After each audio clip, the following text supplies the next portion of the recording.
सत श्री अकाल, good morning, cam छो, कैसे हैं? बिंदास होंगे, मजे में होंगे? नहीं होंगे तो आप हो जाइए, बेटर है ना, पढ़िए, जरूरी है, पढ़ना बहुत जरूरी है। ठीक है, तो मिलते हैं आपको आज। सबसे पहले तो आपका वेलकम है, स्वागत है, जो है सब है इस वीडियो में, आपके लिए बहुत कुछ है। आप आइए, देखिए इस वीडियो को और हम आगे की ओर बढ़ते हैं। ठीक है, क्योंकि ये सेकंड वीडियो लाइक का प्रकाश का। ठीक है, फर्स्ट वीडियो नहीं देखे तो पहले जाओ, रोको, पहले जाकर उसको देख के आओ, वरना बड़ी मार मारेंगे। ठीक है, तो देखिएगा सबसे पहले तो सेकंड वीडियो। ठीक है, तो सेकंड वीडियोस में आपको सीखना है क्या, तो कुछ, क्योंकि फर्स्ट वीडियो देखोगे तभी सेकंड वीडियो समझ में आएगा। पहले ही आके बैठ गए हो कि मैं देखूंगा तो पॉसिबल वाला बात नहीं है। तो टॉपिक हम आगे बढ़ाते हैं, क्योंकि फर्स्ट वीडियो में बहुत सारे मैंने आपको कॉन्सेप्ट दे चुका हूँ। प्रकाश क्या है, प्रकाश के बारे में बहुत सारा चीज हो गई है। अब हम सीखेंगे कि आपने देखा फर्स्ट वीडियो में कि गोलीय दर्पण के दो भाग थे, एक अवतल, एक उत्तल। आपने देखा कि गोलीय दर्पण के, मान लो कि एक गोलीय दर्पण है, क्या है, गोलीय दर्पण जो है इनके दो भाग होते हैं। गोलीय दर्पण के दो भाग हैं। ठीक है, एक थे आपको अवतल और एक थे आपको उत्तल। तो एक उत्तल थे और एक क्या थे, अवतल थे, अवतल थे। ठीक है, उत्तल दर्पण, दर्पण भी जोड़ दीजिए, ओकरे बाल बच्चा ने है दर्पण। ठीक है, चलिए, ठीक है, तो एक उत्तल दर्पण, एक अवतल दर्पण हुआ। ठीक है, अब तो क्लियर हो गया कि दो तरह का होता है। अब हम इन दोनों में देखेंगे कि प्रकाश की जो कि लाइट जब जाता है तो क्या नियम होता है। तो हम इसके वाले नियम को यूज कर देते हैं पहले, क्योंकि इसका कुछ ज्यादा नहीं है, जो है बेचारा वही है अवतल दर्पण में। तो अवतल दर्पण, अवतल दर्पण पर पड़ने वाले, अच्छा पड़ने वाले प्रकाश किरण के बारे में। प्रकाश किरण, देखो ये बहुत ज्यादा लिखना पड़ता है हिंदी में, यही समस्या है। अवतल दर्पण पर पड़ने वाले प्रकाश किरण के नियम, नियम समझते ना, क्या नियम पड़ता है। किरण पड़ता होगा तो कहाँ होता होगा, कहाँ जाता होगा। तो सबसे पहले तो पहचान चुके हैं कि अवतल दर्पण कहते हम किसको है। तो आपने बोला था कि सर इसको हम अवतल दर्पण कहते हैं, दिस इज सर अवतल दर्पण। ठीक है, और इसका ये प्रधान अक्ष होगा।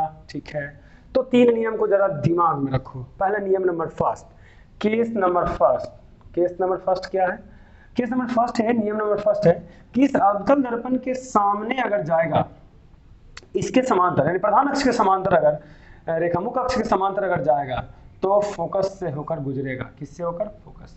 फोकस किसे कहेंगे, अब हम फोकस की भी चर्चा कर लेते हैं। ठीक है, तो थोड़ा सा दम मारो, समझ में आ जाएगा। तो केस नंबर फर्स्ट क्या हुआ, हम इसको छोटे छोटे लिखते हैं ताकि आपको एक ही बार में समझ में भी आ जाए, दिख भी जाए। तो ए वाला जो आपका है वो आपका मान लो कि ये तुम्हारा है, पेंटेड है, और यहाँ से फोकस से गया। तो यानी कि आपने देखा कि समांतर जो होता है वो फोकस को काटता है। ठीक है, तो एक विपरीत ना होगा जी, फिजिक्स से तो आया तो विपरीत तो होगा ही। तो दूसरा कोचिंग होगा कि अगर आप फोकस से ले जाओगे, फोकस से ही लाइट को ले जाओ, ये कोची है, ये प्रकाश की किरण है, ये वाला किरण है, प्रकाश के किरण, ये वाला जो देख रहे हैं ये वाला, तो ये प्रकाश के किरण है, यहाँ से जाएगा ऐसे, तो इसे तो समांतर निकलेगा, एक उल्टा ना हुआ। देखो तो समांतर के फोकस, तो फोकस से ही जाएगा तो समांतर निकल गया, तो एक उल्टा हो गया। अब एक और देखो, बड़ा मजेदार चीज इसमें। अब मान लो कि हम क्या करते हैं ना कि ये यहाँ पर फॉलिंग करवाते हैं थीटा डिग्री के साथ, तो जितना डिग्री के साथ करोगे उतना डिग्री के साथ ये भी निकल जाएगा। तो ये दोनों इक्वल हो, याद रखिएगा, theta 1 is equal to theta 2, theta 1 is equal to theta 2। चलो अच्छा, एक और रह गया, एक और महारथी रह गया, वो देख लो जल्दी से। केस नंबर 1, ये केस नंबर 1 हुआ, केस नंबर 2 है, केस नंबर 3 है, केस नंबर क्या है, 3 है। ठीक है, ओके, चलिए एक ये हो गया। ठीक है, तो एक और देख लो, केस नंबर 1 2 3 देख लिए। अब वक्रता केंद्र, अच्छा ई वाला जो है ना फोकस है, तो ई वाला वक्रता केंद्र हम जो बोले थे याद है ना। तो अगर वक्रता केंद्र से अगर प्रकाश जाएगा तो आपको उसी डायरेक्शन में वापस लौट जाएगा, ये याद रखने वाला फंडामेंटल है। तीनों याद रखिएगा, समांतर तो फोकस, फोकस तो समांतर, थीटा से तो थीटा, और वक्रता केंद्र से जाएगा तो वक्रता केंद्र। ठीक है, सेम कॉन्सेप्ट आपका उसमें भी होता है, बट थोड़ा सा आपको अलग दिखेगा उसमें। ये इसको हम हटा देते हैं क्योंकि आप जो देख चुके हैं। ओके, क्लियर, हटाइए। ठीक है, इतना चीज आप देख चुके हैं। देखो स्क्रीनशॉट ले लेना, ठीक है, अगर लिखना चाहते हो तो आप स्क्रीनशॉट ले लो, क्योंकि उतना वक्त नहीं कि हम एक एक चीज आपको लिखवा, ठीक है। तो अब हम देख लेते हैं किसका, जल्दी से अब हम देख लेते हैं आभासी का देख लेते हैं, सॉरी आभासी बोल रहे हैं ना उसका, अवतल का, अवतल तो देख लिया, उत्तल का। तो केस नंबर फर्स्ट में देखो उत्तल का, सेम टू सेम वही चीज होगा, थोड़ा सा अलग है। उत्तल जो बहुत यूनिक होता है, क्योंकि अंदर से कंटेंट होती है उत्तल, तो कुछ ऐसा होता है। अब देखो, अब एक समांतर ले जाओगे ऐसे, तो नीचे ना आके ये ऊपर की ओर निकल जाता है, तो ये फोकस को जाके काट लेगा। किसको काटेगा? फोकस को काटेगा।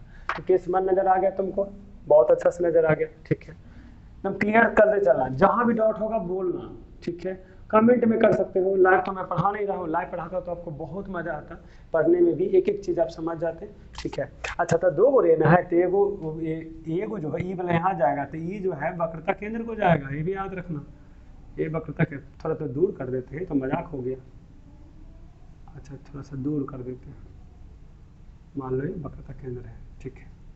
तो दोनों आएगा, एगो ई वाला जाएगा फोकस, ई वाला जाएगा वक्रता केंद्र। तो केस वन देख लिया, तो एगो हुआ समांतर गया, ठीक है। कभी कभी आप देखो कि फोकस पर कैसे जाता है, तो केस नंबर 2 देख लेते हैं। पहले केस नंबर 2 को हम इस तरह वाला कर लेते हैं तो बेटर रहेगा। तो अगर मान लो कि केस नंबर यहाँ से ऐसे जाता है इस तरीके से, और एक ऐसे निकल जाता है, तो आप बोले कि सर इसका क्या होगा, केस नंबर 2 का क्या करोगे, तो जल्दी से बताइए केस नंबर 2 का क्या कीजिएगा। तो केस नंबर 2 का कोई नहीं है, जैसे है आपको उत्तल में वैसा ही है, इसी में डॉट डॉट डॉट डॉट रह जाएगा, इसी में डॉट डॉट रह जाएगा, तो इसमें कुछ फॉलो नहीं हो पाता। केस नंबर 2 क्लियर हो गया। चलिए केस नंबर 3 हम देख लेते हैं जल्दी से। केस नंबर 3, केस नंबर आपको 3 देख लेते हैं। तो एक तो हो गया, अच्छा उसी का इन्वर्सन देख लेते हैं। उसी का इन्वर्सन किस तरह से आएगा, तो वक्रता केंद्र वाला दिखा देते हैं सबसे पहले। तो वक्रता केंद्र वाला कैसे जाएगा, तो ए आपको ये रहा है ऐसे, ठीक है, ए वाला इधर से और ये है, तो वक्रता केंद्र का थोड़ा सीधा होगा, यहाँ से ऐसे जाएगा, क्योंकि यहाँ पर वक्रता केंद्र है, तो यहाँ से सीधा ऐसे जाएगा, तो यहाँ से आपको डॉट डॉट डॉट डॉट के रूप में जाएगा, यहाँ के मिल जाएगा, ठीक है। और जैसे आया वैसा ही वो चला गया, क्योंकि वक्रता केंद्र वाला था, केंद्र वाला हो गया। अब देख लेते हैं एक और, जो कि हम लोग देख लेते हैं जल्दी से, कुछ और भी कॉन्सेप्ट इसमें है जो छूट गया वो देख लेते हैं। तो एक फोकस वाला देख लीजिएगा। फोकस वाला कैसे हो गया, पहला तो मुख अक्ष के समांतर था, मुख अक्ष के समांतर वाला हो गया। फोकस की दिशा वाला देख लेते हैं, तो फोकस की दिशा वाला आपको कैसा होगा वो देख लेते हैं। तो फोकस और मुख अक्ष के समांतर आपको ज़्यादातर वैसा ही कुछ देखने को मिलता है, दोनों में कोई अंतर नहीं है, आप पता नहीं कर पाओगे। मान लो कि यही आपका है, इसी का ही उल्टा है ना, क्योंकि थोड़ा सा यूनिक इसका है। अब अवतल है ना, तो अवतल का यूनिक होता ही है, ठीक है। एक ये होता है, और मान लो कि जाके आपका फोकस पर आके कट मारा, और एक जो कि आपको चल जाता है कहाँ, केंद्र पर, और बीच से आप परपेंडिकुलर मार सकते हैं लंब, ठीक है। तो दोनों लगभग सेम ही होता है उसमें, है ना। ये भी, इसमें भी वही चीज़ है जो कि लंब मार सकते हैं। तो देखो वो बिल्कुल उससे मैच करता था, किससे, अवतल से।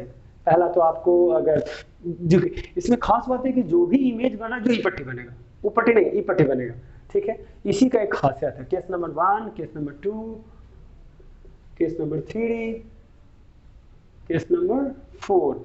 अब कहोगे सर ये ऐसे क्यों हो रहा है, वो देख लीजिए। तो ये जो कि है अवतल है, अवतल का बिहेवियर ही होता है इस तरह का इमेज बनाना।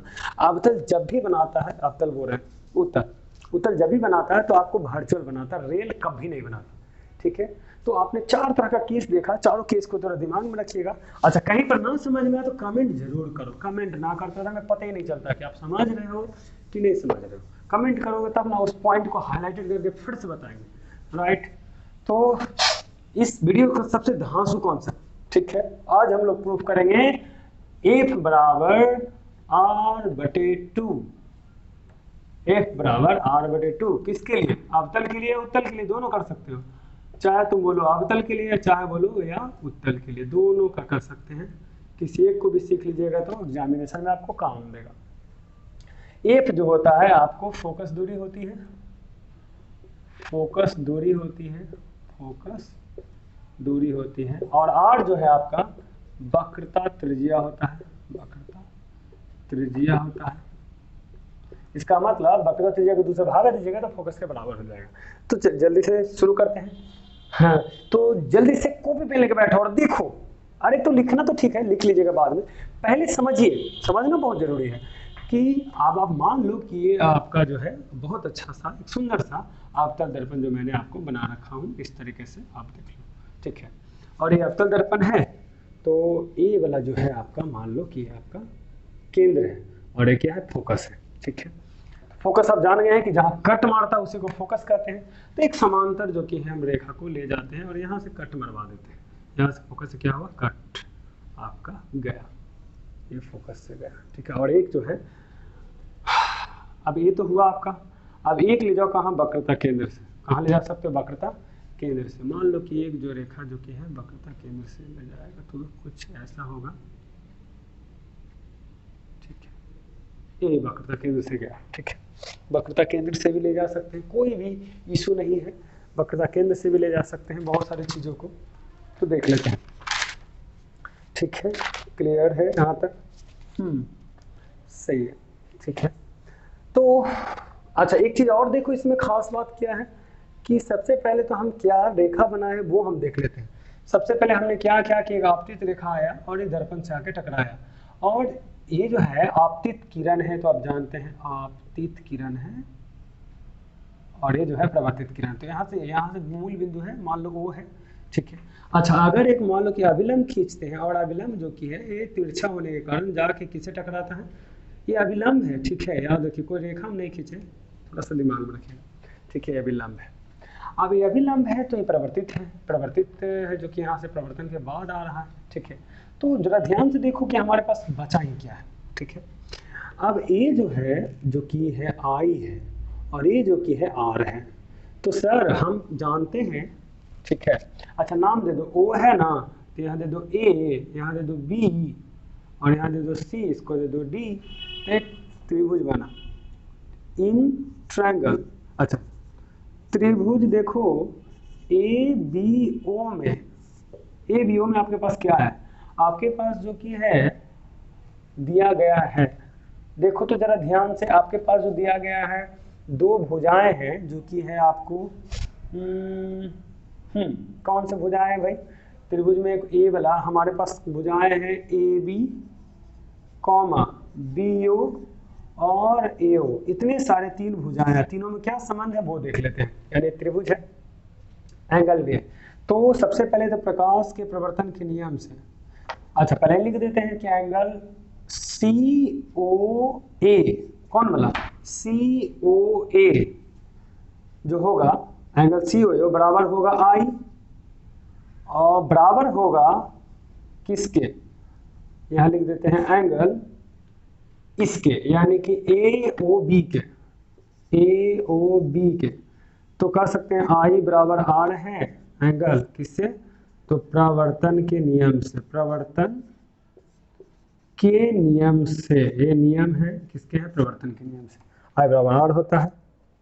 अब ये दोनों बराबर हैं, ठीक है, तो जरा ध्यान से देखो कि ये दोनों समांतर भी है, ओके समांतर भी, अगर वो दोनों समांतर है तो जरा देखो जेड फॉर्मेशन, आप 9th क्लास में पढ़े होंगे 8 में कि कुछ ऐसा बन रहा है, तो ये एकांतर कोण से दोनों बराबर होगा, कौन कौन से एकांतर कोण से बराबर होगा, कौन सा, यानी कि ये वाला पार्ट जो होगा वो बराबर होगा, मान लेते थीटा डिग्री है, ठीक है। तो कह सकते हैं कि एंगल जो आर है, एंगल जो आई है, एंगल आई है बराबर एंगल थीटा होगा, थीटा मैंने इसको माना, ठीक है। और आल्सो तो एंगल आई के बराबर एंगल आर है, तो कह सकते हैं एंगल आर के बराबर एंगल थीटा होगा, एंगल आर के बराबर एंगल थीटा, यानी आर के बराबर थीटा हो गया। तो एक और कॉन्सेप्ट देख लो कि जिस त्रिभुज के दो कोण आपस में बराबर हो, जिस त्रिभुज के दो कोण आपस में बराबर हो, ये दोनों, ठीक है, तो इसके जो है सम्मुख जो भुजाएं होती हैं वो बराबर होती हैं, तो इसका मतलब है कि ये दोनों भुजाएं क्या हैं, आपस में बराबर हैं। तो सम्मुख भुजाएं कौन है, ए बी बराबर संगत भुजाएं, सम्मुख नहीं संगत भुजाएं, ए बी बराबर बी ओ होगा, बराबर हो गया। अब कुछ ज्योमेट्रिकल पैटर्न पर हम काम करते हैं कि ज्योमेट्रिकल पैटर्न इसका क्या हो सकता है।